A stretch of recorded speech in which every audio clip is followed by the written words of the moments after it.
Hello my friends, welcome back to my channel. If you are new here, welcome. I don't know why I'm singing, but welcome to this channel. This channel is about all things moving abroad, living abroad, relocation and travel. If this is your jam, please consider subscribing and joining this wonderful community on the internet and join us. And if you would like to follow me on Instagram, it's at Wale Chronicles. Here I share more about myself personally and even more tips about moving abroad and living abroad. Germany is being popularized all over social media as a country where you can study for free. While this is true to an extent, since public universities in Germany are tuition free, this gives the general misconception that you can study in Germany with zero costs to you. I am here to tell you that this is simply not true. Sorry to pop this bubble. Which is why I have decided to make this video on what is the actual true cost of studying in Germany.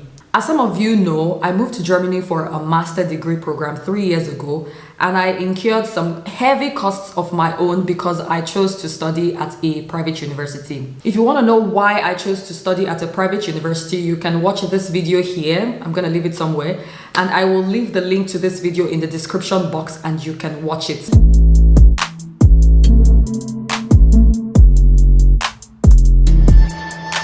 Back to the point, I will break down the cost of studying in Germany into two categories. Two categories. For those in public university and for those in private university. I will start with the private university since this is my own personal experience. As I said before, I did my master degree program in a private university here in Germany. In a private university in Germany, you will pay tuition fees. I'm sure this is not news to anyone. But for me, I paid a total of 20,100 euros in tuition fees at the university that I attended for a period of 2.5 years. This university costs 4,020 euros per semester, and I changed my course after the first semester. So I had a total of 5 semesters which I paid for. This is by far the biggest cost that I incurred in moving to Germany. If you study at a public university, this cost will simply not exist for you because public universities in Germany are tuition free, except in Baden-Württemberg. In addition to the tuition fee, every student in Germany has to pay the semester public transportation tickets. This covers the use of public transportation within the state that your university is based, and the cost varies depending on the state or the region in which your university is based. Since I am based in Berlin, the tickets cost me 193 euros and 80 cents per semester. This means that for the 5 semesters, which is 2.5 years that I spent as a student, I paid a total of 969 euros. Again, you will have to pay this whether you are in a public university or in a private university. It does not matter. Every student incurs this cost. If you want to find out more about how to finance your studies in Germany, you can visit the website on the screen, and this is one of the topics I cover in my online course called Study in Germany Success Roadmap. In this course, I provide a step-by-step guide on applying to a master degree program in Germany and what to do after you arrive in Germany to make sure that you are successfully reaping the benefits of investing in your move to Germany. The next major cost you will incur will be the cost of the blocked account. For those who do not know, every student from outside the EU or the EEA that wants to study in Germany is required to have a blocked account before moving to Germany. A blocked account is a specific type of bank account for international students and also for job seekers in Germany as well, which is supposed to serve as a proof that you can take care of your living expenses for a whole year in Germany. You must open this account with a bank in Germany and transfer the total sum of 10,332 euros to this German bank account. This amount is going to be blocked and only available for you after you move to Germany.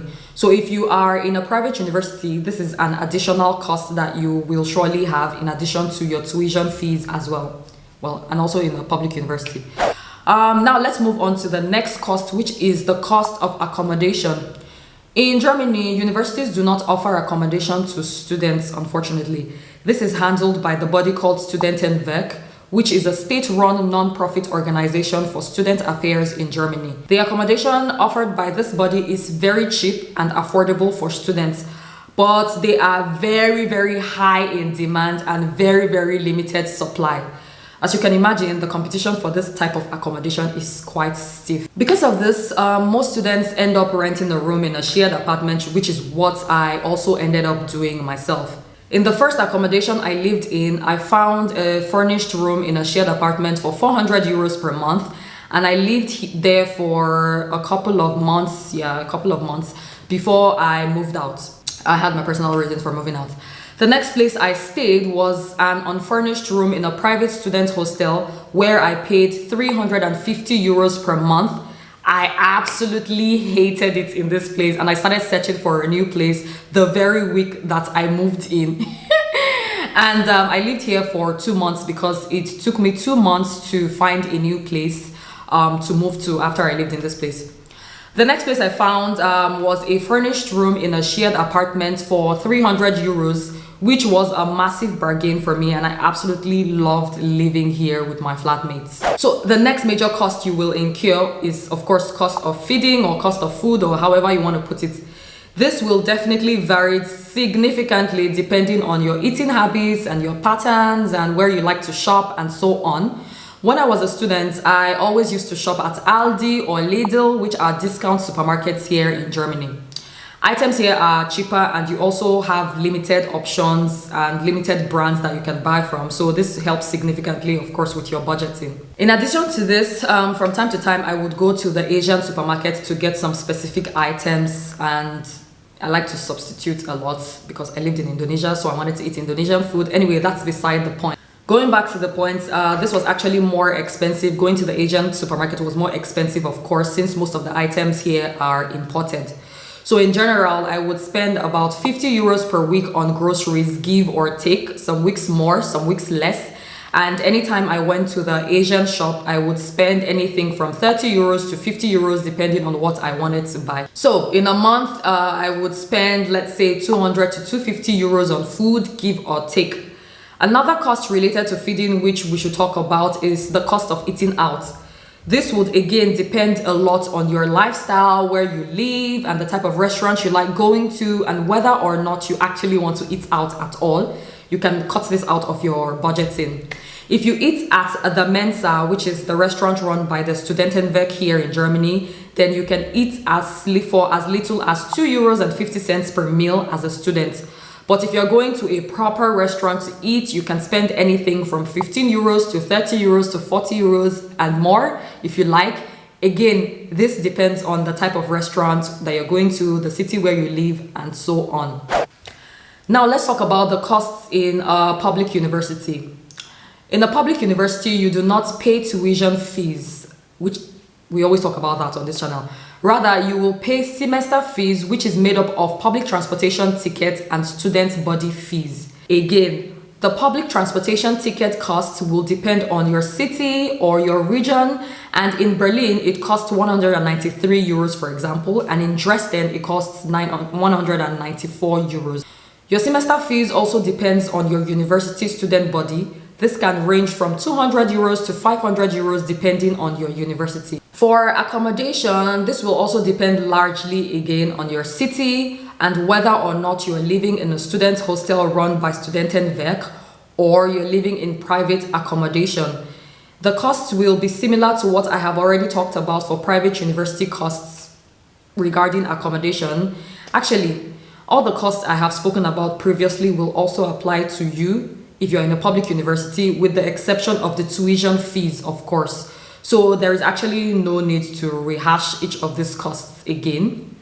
If you are on the fence about whether public or private university in Germany is the right choice for you, then sign up for my online course where I provide a step-by-step guide on selecting and applying to universities that fit your relocation goals here in Germany, and what you should do after you arrive in Germany to ensure success.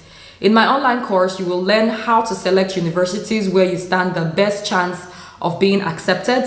You will also learn a step-by-step guide on how to apply to your chosen universities and how to put together an irresistible application package to submit to your universities. We also talk about money and finances. How do you fund your studies in Germany? This is so important. We cover that in my online course, and we also cover strategies on getting a job as soon as you arrive in Germany, as well as how to identify and outline your postgraduate action plan.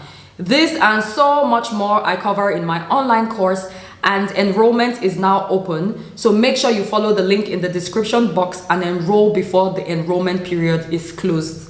If you have watched this video up till this point, you are the real MVP. Thank you very much for watching, and I hope to see you in my online course, or I will see you in my next video. Thank you. Bye.